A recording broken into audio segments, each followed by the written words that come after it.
அனைவருக்கும்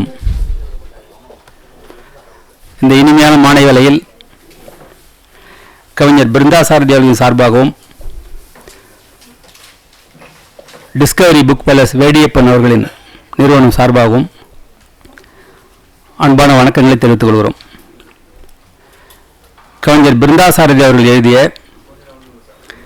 2 நூல்கள் வெளியீட்டு விழா இந்த அரங்கத்திலே இப்போது அரங்கேற இருக்கிறது. ஞாயிற்றுக்கிழமை பள்ளிக்கூடம் என்பது ஒரு நூல், பறவையின் நிழல் என்பது இன்னொரு நூல். இந்த விழாவில் பங்கேற்பதற்காக தமிழ் இலக்கிய சூழலில் இருக்கிற ஆளுமைகளும் கலைஞர்களும் வருகின்றிருக்கிறார்கள்.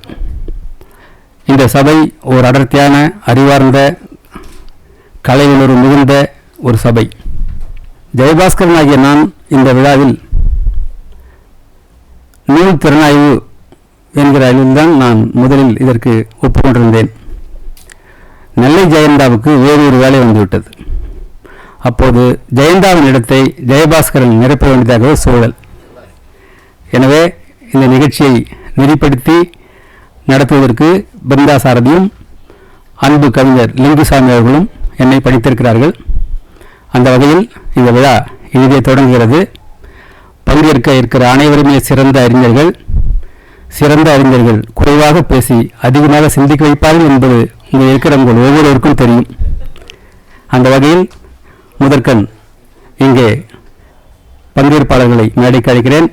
இந்த நிகழ்ச்சிக்கு தலைமை தாங்க இசை வந்திருக்கிற பேராசிரியர் கு ஞானசம்பந்தன் அவர்களை மேடைக்கு அழைக்கிறேன். நூலை வெளியிட இருக்கிற மரியாதைக்குரிய கவிஞர் லிங்குசாமி அவர்களை மேடைக்கு அழைக்கிறேன். நூலை பெற்றுக்கொள்ளவும் வாழ்த்துரைக்கவும் வருகை தந்திருக்கிற எழுத்தாளர் எஸ் ராமகிருஷ்ணன் அவர்களை மேடைக்கு அழைக்கிறேன்.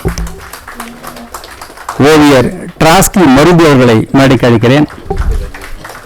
இலக்கிய திறனாய்வாளர் கவிஞர் இந்திரன் அவர்களை மேடைக்கு அழைக்கிறேன். இயக்குனர் ராஜமுருகன் அவர்களை மேடைக்கு அழைக்கிறேன்.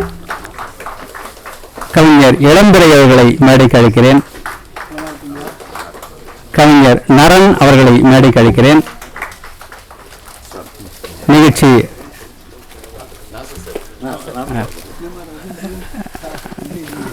அற்புதமான கலைஞர் திரு நாசர் அவர்களை மேடைக்கு அழைக்கிறேன். கவிஞர் பிருந்தா சாரதி அவர்கள் மிகச்சிறந்த கவிஞர், சிறந்த திரைப்பட உரையாடல் ஆசிரியர். இங்கே வந்திருக்கிற சபையினர் அதை உறுதி செய்கிறார்கள். அண்ணன் அறிவுமதி உள்ளிட்ட கவிஞர் அமத பாரதி, குகைமா புகழேந்தி என்று ஏராளமான இலக்கிய ஆளுமைகள் இங்கே வருகை தந்திருக்கிறீர்கள். நிகழ்ச்சி வேக வேகமாகவும் அதே நேரத்தில் சரியாகவும் தொடரும் என்று நான் நம்புகிறேன். அற்புதமான ஒரு விழாவாக இந்த விழா. உண்மையிலேயே நூலாயுரை என்ற கோணம் எனக்கு இருந்திருந்தால் நான் எவ்வளவோ பேசுவதற்கான கனவுகளோடு இருந்தேன். ஆனாலும் கூட அடிக்கடி ஒரு சீர்படுத்து என்னை நானே சொரிந்து கொள்ள வேண்டிய ஒரு தேவை ஏற்பட்டிருக்கிறது. அற்புதமான கவிஞர் பிருந்தா சாரதி, லிங்குசாமியும் அப்படித்தான். அவர்களை பார்த்தபோது நான் மிகவும் வியந்து போனேன். 2 கவிஞர்கள் திரையுலகத்தில் இவ்வளவு அழகாக, சில நேரங்களிலே பிருந்தாசாமி லிங்கு பாரதி என்று கூட லிங்கு சாரதி என்று கூட அவர்களை பெயரை வைத்துக் கொள்ளலாம் என்று. பிருந்தா சாரதி ஒரு கவிதையோடு இந்த நிகழ்ச்சி தொடங்குவது பொருத்தமாக இருக்கும் என்று நான் கருதுகிறேன். இந்த விழாவில் அரங்கேற்றாமல் வேறு எங்கே அரங்கேற்றப் போகிறோம். மின்சார கொசுமட்டை என்பது அந்த கவிதையின் தலைப்பு. கொசு தெரியும், மின்சாரம் தெரியும், மின்சார கொசுமட்டையும் தெரியும். ஆனால் இந்த 3 நிகழ்கிற போது எப்படி என்பதுதான் பிருந்தா சாரதியின் கவிதை வளம். அவர் சொல்கிறார், நானும் வேட்டைக்காரனாக மாறினேன். மின்சார கொசுமட்டை ஒன்றை வாங்கிய பிறகு வேறெங்கும் காட்ட முடியாமல் அடக்கி வைத்த என் கோபங்கள் எல்லாம் பீரிட்டு கிளம்புகின்றன அடங்கா வெறிகொண்டு. நம் இரத்தத்தை குடிக்கும் எத்தனையோ பேரின் ஒட்டுமொத்த வடிவமாகவும் ஒரே குறியீடாகவும் நினைக்கத் தொடங்கினேன் கொசுக்களை. கொலைவெறி கொந்தளிக்க கொசுமட்டையை AK-47 ஆக பாவித்து சுட்டுத்தள்ள தொடங்கினேன்.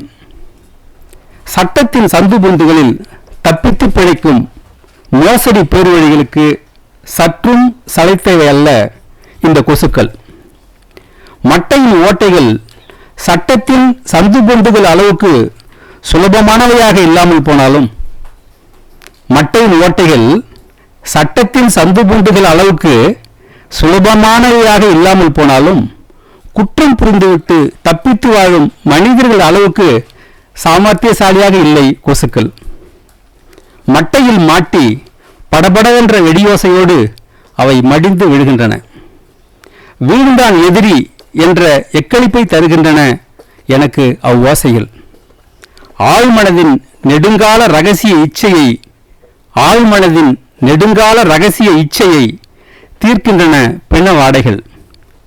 இரவு பந்து ஆடுவது போல் விளையாட்டாக நடந்து முடிகின்றன கொத்து கொத்தாய் கொலைகள்.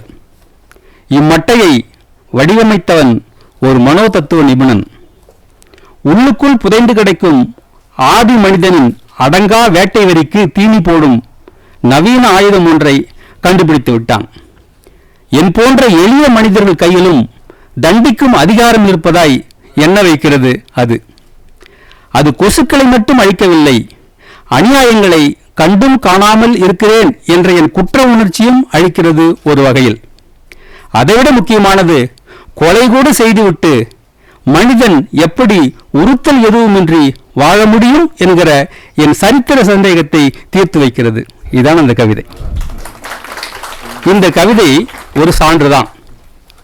ஒவ்வொரு கவிதையும் பறவை மேல் என்கிற இந்த தொகுதியிலும், ஞாயிற்றுக்கிழமை பள்ளிக்கூடம் என்கிற இந்த தொகுதியிலும் அடர்ந்து நேர்த்தியாக இந்த நூல் தயாரிக்கப்பட்டுகிறது. அற்புதமான கவிதைகள் அடங்கிய நூல், அற்புதமான சபை, கருத்துரைக்கு வந்திருக்கிற எல்லோருமே அற்புதமானவர்கள். முதன்மை நிகழ்வாக இப்போது நூல்களை வெளியிடுகின்ற நிகழ்ச்சி. கவிஞர் லிங்குசாமி அவர்கள் ஞாயிற்றுக்கிழமை பள்ளிக்கூடம் என்கிற நூலை வெளியிடுகிறார். எழுத்தாளர் எஸ் ராமகிருஷ்ணன் அவர்கள் அதை பெற்றுக்கொள்கிறார். பறவையின் நிழல் நடிகர் நாசர் அவர்கள் வெளியிடுகிறார். நமது ஓவியர் டிராஸ்கி மருது அவர்கள் பெற்றுக்கொள்கிறார்.